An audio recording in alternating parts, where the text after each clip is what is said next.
ബ്രിട്ടീഷുകാർ ഇവിടുന്ന് പോയി കഴിഞ്ഞാലും അമേരിക്കൻ മോഡൽ എന്ന പേരിൽ സർ CP-യുടെ തികഞ്ഞ സ്വേച്ഛാധിപത്യ ഭരണമാണ് ജനം വരും കാലങ്ങളിൽ അനുഭവിക്കാൻ പോകുന്നത് എന്ന് തിരിച്ചറിഞ്ഞ മനുഷ്യസ്നേഹികളായ വിപ്ലവ നേതാക്കന്മാർ വളരെ ശക്തമായി തന്നെ CP-യുടെ നയങ്ങളെ എതിർക്കുവാൻ തുടങ്ങി.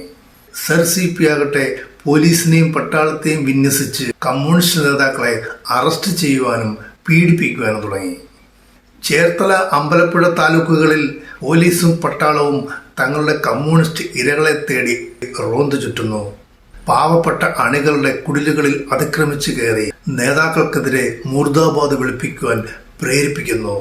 അങ്ങനെ CP-യും നേതാക്കളും തമ്മിലുള്ള സമരം വളരെ കൊടുമ്പിരി കൊണ്ട് മുമ്പോട്ട് പോകുന്ന സമയം. അമേരിക്കൻ മോഡൽ ഭരണപരിഷ്കാരത്തെ വളരെ ശക്തമായി തന്നെ എതിർത്തുകൊണ്ട് കമ്മ്യൂണിസ്റ്റ് പാർട്ടി മുമ്പോട്ട് പോകുന്നു. Party secretary PT Punnoose arrest ചെയ്യപ്പെട്ടു. CP-യുടെ സ്വേച്ഛാധിപത്യപരമായ കൊടും നടപടികൾക്കെതിരെ ശക്തമായി പ്രതിഷേധിച്ചുകൊണ്ട് ബാലുശ്ശേരി മൈതാനിയിൽ അന്ന് നടത്തിയ സമ്മേളനത്തിൽ സ്വാഗത പ്രസംഗകൻ VS ആയിരുന്നു. R സുഗതൻ, KV പത്രോസ്, ശ്രീകണ്ഠൻ നായർ തുടങ്ങിയ മുതിർന്ന നേതാക്കളൊക്കെയും അന്ന് ആ വേദിയിൽ ജനങ്ങളെ അഭിസംബോധന ചെയ്ത് സംസാരിക്കുകയുണ്ടായി.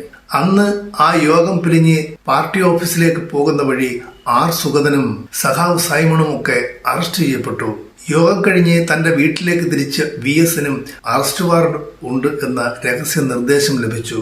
അങ്ങനെ VS-നോട് ഒളിവിൽ പോകുവാനായിട്ട് പാർട്ടി നിർദ്ദേശിക്കുന്നു. കോട്ടയം ജില്ലാ സെക്രട്ടറി CS ഗോപാലപിള്ള VS-നെ പൂഞ്ഞാറിലേക്ക് ഒളിച്ചു താമസിക്കുവാൻ വേണ്ടി കൊണ്ടുപോകുന്നു. അങ്ങനെ ഒളിവിൽ കഴിയുന്ന സമയത്ത് പാർട്ടി ക്ലാസുകളും ബോധവൽക്കരണവും ഒക്കെയായി 4.5 വർഷത്തോളം അങ്ങനെ VS-ന് ഒളിവിൽ തന്നെ കഴിയേണ്ടി വന്നു. പിന്നീട് നാട്ടിലെ സ്ഥിതി പൂർവാധികം വഷളാവുന്നു. പോലീസുകാർ നാടെങ്ങും കമ്മ്യൂണിസ്റ്റുകാരെ തിരഞ്ഞു പിടിച്ച് തല്ലിച്ചതയ്ക്കുന്നു. സഹാക്കളുടെ കുടിലുകളിൽ അതിക്രമിച്ചു കയറി സ്ത്രീകളെയും പെൺകുട്ടികളെയും മാനഭംഗപ്പെടുത്തുന്നു. ഇങ്ങനെയുള്ള ദിവാൻ സർ CP-യുടെ പോലീസിന്റെയും പട്ടാളത്തിന്റെയും അഴിഞ്ഞാട്ടം നാട്ടിൽ രൂക്ഷമായ സ്ഥിതിയിൽ VS-നെ വീണ്ടും ആലപ്പുഴയിലേക്ക് തിരികെ വിളിപ്പിക്കുന്നു. കളർകോട് പുന്നപ്ര പ്രദേശത്താണ് ഏറ്റവും അതിരൂക്ഷമായ പോലീസിന്റെ വിളയാട്ടം അന്നുണ്ടായത്. കൊടിയ മർദ്ദനങ്ങൾ ഏൽക്കേണ്ടി വന്ന പാവപ്പെട്ട തൊഴിലാളികൾ, മാതാപിതാക്കളുടെയും സഹോദരങ്ങളുടെയും മുമ്പിൽ മാനഭംഗപ്പെടുത്തപ്പെട്ട സ്ത്രീകൾ, ഇതൊന്നും 2 കൈയും കെട്ടി നോക്കി നിൽക്കുവാൻ പാർട്ടിക്ക് കഴിയുമായിരുന്നില്ല.